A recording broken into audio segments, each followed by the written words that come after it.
रात को 10 बजे का वक्त रहा होगा जब एक तलाकशुदा पति जिसका 6 महीने पहले तलाक हो चुका था वो अपने घर के अंदर बैठा होता है। सामने उसकी नज़र एक अलमारी पर जाती है। वहाँ पर एक ऐसी चीज़ रखी होती है जो उसकी पत्नी ने उसके जन्मदिन पर दी थी। आज उस चीज़ को देखकर ये पति दहाड़े मारकर रोने लगता है और रोते रोते उसे अपनी पत्नी की इतनी ज़्यादा याद सताने लगती है, वो ना चाहते हुए भी पत्नी को फ़ोन कर देता है। पत्नी से कहने लगता है कि मैं तुम्हारे बगैर रह नहीं सकता, मैं तुम्हें अभी लेने के लिए आ रहा हूँ। लेकिन पत्नी उससे कहती है कि तुम मुझे सुबह सुबह लेने के लिए आना, अब आओगे तो रात में कोई जग गया तो दिक्कत हो जाएगी, तुम सुबह आना, मैं सुबह तुम्हारे साथ चलने के लिए तैयार हूं।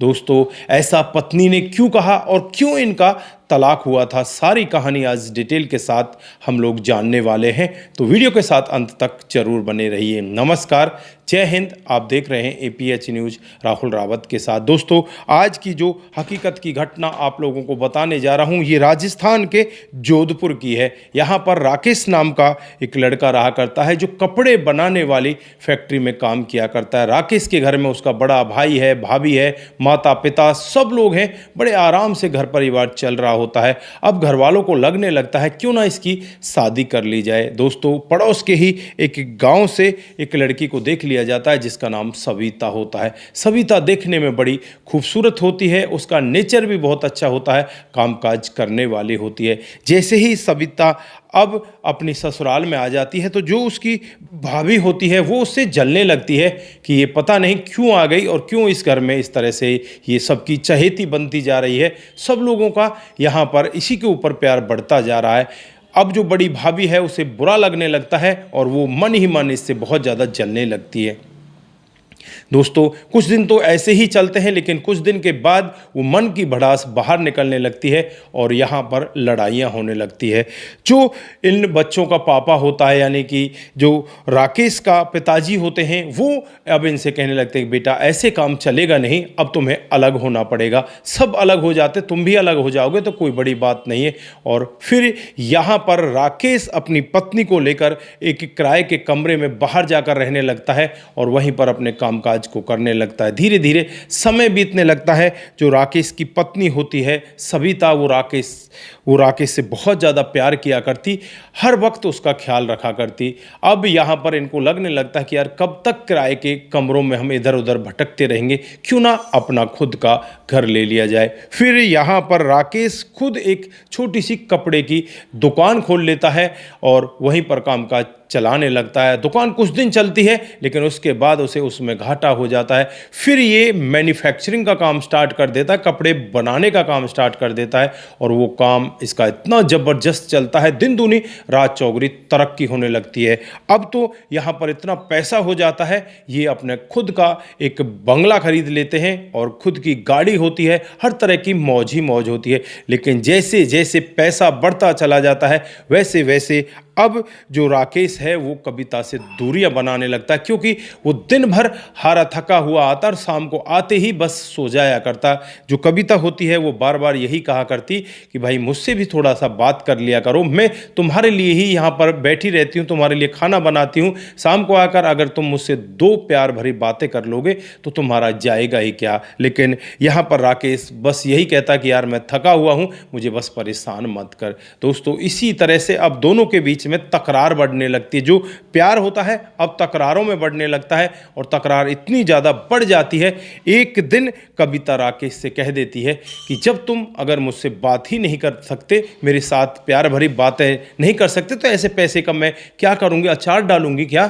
तुम मुझसे बात किया करो, मुझसे प्यार किया करो। लेकिन यहाँ पर राकेश वही कहता है कि यार मैं बहुत थका हुआ हूँ, मुझे तो बस काम ही काम करना, पैसा कमाना है और पैसे से ही सब कुछ होता है। लेकिन जो सविता होती है वो कुछ और ही चाहती थी। अब यहाँ पर सविता और राकेश के बीच में तकरार हो जाती है और तकरार भी इतनी ज़्यादा बढ़ जाती है कि एक दिन ये दोनों एक दूसरे से अलग होने का फैसला ले लेते हैं। दोस्तों, दोनों जल्दी सी कोर्ट में वकील करते हैं। जब तक ये कभी सविता राकेश के पास ही रहती जब तक इसका तलाक नहीं हो जाता। ये भी इनका प्यार यहाँ पर देखने को मिलता है कि जब तक इनका तलाक नहीं होता जब तक यहीं पर रहते हैं, लेकिन एक दूसरे से बहुत ही कम बातें करना स्टार्ट हो जाती हैं। और जो राकेश है वो ज़्यादातर बाजार से ही खाकर आ जाया करता, शाम को वो खाना ऐसे ही बिगड़ जाया करता। अब और तकरार ज़्यादा बढ़ने लगती हैं और एक दिन इन दोनों का तलाक हो जाता है। तलाक होने के बाद आज पति पत्नी एक दूसरे से अलग हो रहे थे। पत्नी भी पति की तरफ देख रही थी और पति भी पत्नी की तरफ देख रहा था और फिर दोनों एक दूसरे से जुदा हो जाते हैं। पत्नी अपने मायके में चली जाती है और राकेश अपने घर पर अपने कामकाज में लग जाता है। धीरे धीरे समय बीतने लगता है। समय के हिसाब से ही लगभग 6 महीने का समय इसी तरह से बीत जाता है और 6 महीने के बाद एक दिन का वाकया होता है जब राकेश अपने घर में बैठा होता है तो वहाँ आकर देखता है कि उसकी पत्नी का एक गिफ्ट उसके सामने आ जाता है। जो गिफ्ट होता है वो पत्नी ने उसके जन्मदिन पर दिया था और आज उस गिफ्ट को पाकर वो बहुत ही ज़्यादा भावुक हो जाता है, रोने लग जाता है, उसकी आंखें भर आती हैं। अब वो सोचने लगता है कि यार मेरी पत्नी कितनी अच्छी थी, मैं ही उसे बुरा समझा करता था, लेकिन अब मैं करूँ तो क्या करूँ। वो बैठकर रोने लगता है। दोस्तों इधर जो सविता होती है वो भी अपने पति को अब याद कर करके घर में बैठकर रो रही होती है, क्योंकि जो भैया भाभी हैं वो बार बार उसे ताने मारा करते कि इतनी अच्छी होती तो तू अपने घर को बसाकर अपने घर में रहती, यहाँ हमारे फ्री के रोड क्यों तोड़ती। दोस्तों दोनों के दोनों परेशान हैं, लेकिन एक दूसरे से बात करने की हिम्मत नहीं हो रही। और फिर यहाँ पर जो राकेश है आज हिम्मत जुटा ही लेता है और हिम्मत जुटाने के बाद अपनी पत्नी सविता के पास फ़ोन करता है। सविता भी 1 मिनट में ही फ़ोन को उठा लेती, यानी जल्दी से फ़ोन को उठा लेती, पहली घंटी पर ही, क्योंकि वो भी सो नहीं पा रही थी, वो भी जगी थी। दोस्तों अब यहाँ पर जब पति अपनी पत्नी से कहता है कि सविता तुम कैसी हो, वो अब सामने से जवाब देती है कि मैं तो ठीक हूँ, तुम कैसे हो और इतने दिन के बाद तुम्हें मेरी याद कैसे आई। दोस्तों यहाँ पर राकेश पूरी कहानी बताता है और यहाँ पर राकेश रोने लग जाता है, कहता है कि मुझे सविता माफ़ कर दो, मेरी गलती थी जिसकी वजह से हमारा तलाक हुआ। इधर जो सविता होती है वो भी टूट चुकी थी, भर चुकी थी, वो भी यही कहती है कि मेरी गलती थी, मुझे माफ़ कर दो। काफ़ी देर तक दोनों आपस में अपनी अपनी गलतियाँ बनाने लगते हैं कि ये मेरी गलती है, वो कहती है कि मेरी गलती है। इसी तरह से अब रोते रोते यहाँ पर जो राकेश है वो कहना चाहता है कि क्या हम दोनों दोबारा से एक नहीं हो सकते, क्या हम दोनों अब अपने एक दूसरे के साथ नहीं रह सकते। तो यहाँ पर जो कविता है वो कहती है हाँ बिल्कुल रह सकते हैं, लेकिन तुम सुबह यहाँ पर जल्दी आ जाना और मैं तुम्हारे साथ चलूँगी। तुम बाइक लेकर आओगे या गाड़ी लेकर आओगे, जैसे भी आओगे वैसे आ जाना और मैं तुम्हारे साथ चलने के लिए तैयार हूँ। मैं कपड़ा वपड़ा रात को ही पैक कर लूँगी, जैसे ही तुम्हें सुबह आओगे तुरंत के तुरंत ही मैं तुम्हारे साथ चल दूँगी। दोस्तों यहाँ पर राकेश पूरी रात भर नहीं सो पाता, सविता भी पूरी रात भर नहीं सो पाती और फिर जैसे ही अगली सुबह होती है, सुबह के 4 बजे राकेश अपनी गाड़ी निकालता है और गाड़ी निकालकर सीधे अपनी ससुराल की तरफ चल देता है। और वहाँ जाने के बाद जैसे ही गाड़ी की आवाज़ को ये सविता सुनती है तो सविता एकदम से बैग लेकर अपने घर से बाहर निकलने लगती है। उसका पिता और उसकी माँ एकदम से कहने लगते हैं कि बेटा कहाँ जा रही है, तो कुछ उन्हें जवाब नहीं देती, कहती है कि बस मैं थोड़ी देर में वापस आ जाऊंगी। लेकिन यहाँ पर पिता उसके पीछे पीछे जाने लगते हैं और जब आगे जाकर देखते हैं तो एक गाड़ी खड़ी हुई है और जब उस गाड़ी के बाहर एक व्यक्ति को देखते हैं तो वो कोई और नहीं होता, इनका वही दामाद राकेश होता है जिसके साथ इनकी बेटी का तलाक हो चुका था।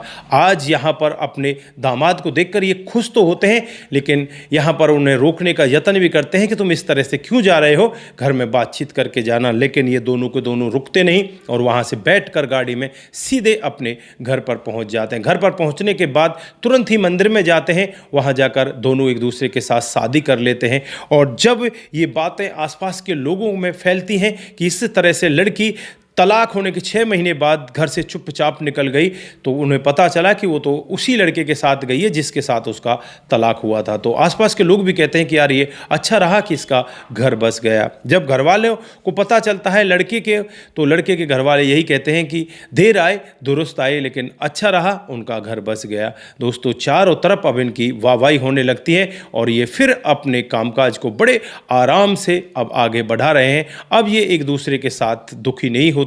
तो यहाँ पर मैं आप लोगों को यही बताना चाहता हूं कि दोस्तों, अगर किसी का भी इस तरह से जो संबंध है टूट रहा है तो उसे टूटने ना दें, क्योंकि एक दूसरे से बिछड़ने के बाद ही पता चलता है कि एक दूसरे की अहमियत क्या होती है। जब तक कोई चीज़ आपके पास होती है तो उसकी वैल्यू आपको नहीं पता होता, और जब वो चीज़ आपसे बिछड़ जाती है तो आपको उसकी वैल्यू का पता होता है। इसलिए समय रहते ये सब काम आप कर लीजिए। अगर आप किसी से इस तरह से दूरियां में हैं तो उसके साथ आप मिल जाइए और अपने बंधन में बंध जाइए। तो दोस्तों, ये रही आज की एक छोटी सी कहानी। ये कहानी खुद राकेश ने और सबिता ने हमें भेजी है। उन्होंने कहा है कि ये कहानी लोगों के साथ में साझा करनी चाहिए, जिससे कि और लोग भी हमारी कहानी को सुनकर कुछ ना कुछ सीख सकें। और अगर एक भी रिश्ता हमारी इस कहानी को सुनकर जुड़ जाता है तो हम अपने आप को बड़े भाग्यशाली समझेंगे। तो दोस्तों, यहाँ पर इसे ज़्यादा से ज़्यादा शेयर करने की ज़रूरत है, जिससे कि और लोगों के पास भी ये कहानी, ये किस्सा पहुँच सके, जिससे कि और लोग भी जो इस तरह से एक दूसरे से दूर बैठे हुए हैं वो एक दूसरे के करीब आ जाए। तो दोस्तों, आपकी जो भी राय है एक बार कमेंट बॉक्स में ज़रूर दीजिए। आज के लिए बस इतना ही। फिर मिलते हैं किसी नए मोड के साथ। तब तक के लिए आप अपना ख्याल रखें, परिवार का ख्याल रखें, सतर्क रहें, सावधान रहें, रिश्तों की अहमियत को जरूर समझें। नमस्कार, जय हिंद, जय भारत।